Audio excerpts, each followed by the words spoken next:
Kita saat ini sudah terhubung dengan Dirlantas Polda Metro Jaya Kombes Komarudin. Pak Komarudin, selamat malam. Selamat malam, Pak Andre. Ya, Pak. Assalamualaikum warahmatullahi wabarakatuh. Waalaikumsalam Pak Komarudin. Kami jadi ingin memastikan benarkah motif ugal-ugalan para pengemudi ini hanya karena panik dokumen sopirnya ini tidak lengkap atau jangan-jangan ada faktor lain sehingga pengemudi ini panik? Ya. Terima kasih. Ya inilah Mbak yang masih kami dalami terus sehingga sampai dengan saat ini untuk pemeriksaan terhadap pelanggaran dugaan yang menyebabkan terjadinya kecelakaan lalu lintas itu sendiri sudah kami nyatakan selesai. Kepadanya kami tetapkan sebagai tersangka dengan jerat pasal 311 ayat 1, 2, 3. Ini masuk semua dengan ancaman hukuman 4 tahun dan denda 8 juta rupiah. Nah untuk selanjutnya kita terus melakukan pendalaman dengan melimpahkan ke Satreskrim Jakarta Pusat terkait dengan temuan-temuan barang yang ada di dalam mobil tersebut. Di antaranya ada 4 pasang TNKB, 2 diantaranya kode wilayah B, kemudian 1 kode wilayah G, 1 lagi kode wilayah D. Jadi ada 3 kode wilayah di 4 pasang TNKB tersebut. Termasuk juga ada 2 buah senjata tajam, 1 jenis golok, 1 jenis badik, kemudian 1 senjata api diduga di belakangan diketahui bahwa itu mainan. Nah dari sini kita harus melakukan pendalaman.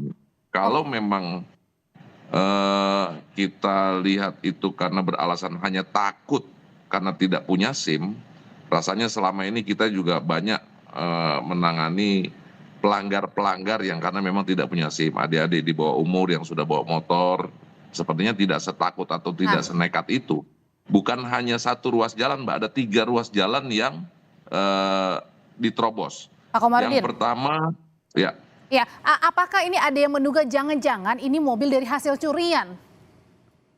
Nah ini yang kami terus dalami, sementara dari hasil cek fisik nomor rangka dan nomor mesinnya itu sangat tidak identik dengan TNKB yang terpasang. Oke, jadi temuannya tadi kan ada 4 plat palsu. Kalau kita lihat kan ada plat Jakarta misalnya ada 2 bahkan ya untuk TNKB-nya yang berbeda begitu.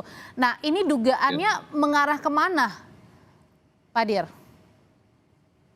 Sebagaimana kita ketahui Mbak, biasanya mohon maaf sekali harus kami sampaikan bahwa pola-pola seperti ini dahulu kita kenal dengan gaya-gaya para mohon maaf ini pelaku kejahatan gonta-ganti TNKB untuk mudah mengelabui, tidak mudah teridentifikasi, tidak mudah terlihat. Karena kalau untuk tidak pakai plat sama sekali itu kan sangat mencolok, makanya diganti plat sembarangan untuk mengetahui.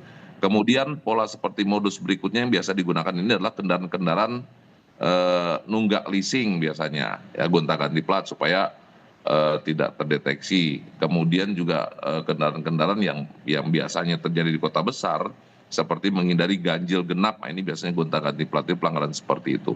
Namun kalau dengan kita lihat rekaman baik dari rekaman video amatir, kemudian yang terbaru kami punya rekaman dashcam dari mobil patroli kami, ya itu ada rekaman dashcam mulai dari terindikasi pertama bergerak dari arah Senen menuju Gunung Sahari itu terlihat sudah kelihatan ugal-ugalan, kemudian kemudian masuk ke ruas jalan.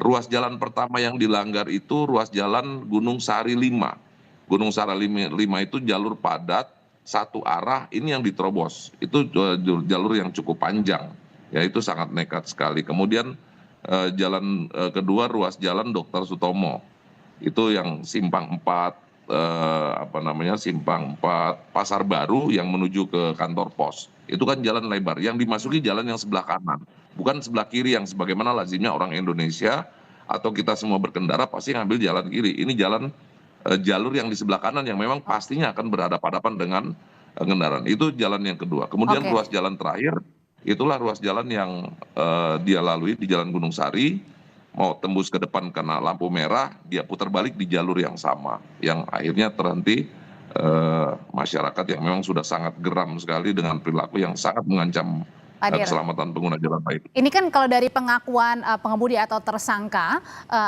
dia bilang katanya dari Surabaya, betul Pak? Apakah ini benar didapatkan KTP-nya ini benar dari Surabaya dan melakukan perjalanan dari Surabaya bersama dengan rekannya nih? Menurut pengakuan memang dia melakukan perjalanan dari Surabaya, singgah semalam di Kerawang, menjemput rekan wanitanya di Kerawang, kemudian hari berikutnya ataupun tepatnya kemarin mau jalan-jalan ke Ancol katanya. Itu menurut pengakuan sementara. Dari identitas yang kami temukan memang dari KTP-nya ada 2 identitas yang kita temukan, sementara berinisial HS dan HM. Yang identitas pertama dari Sidoarjo, kemudian yang kedua ini dari Temanggung, Jawa Tengah. Ini yang masih terus kami dalami.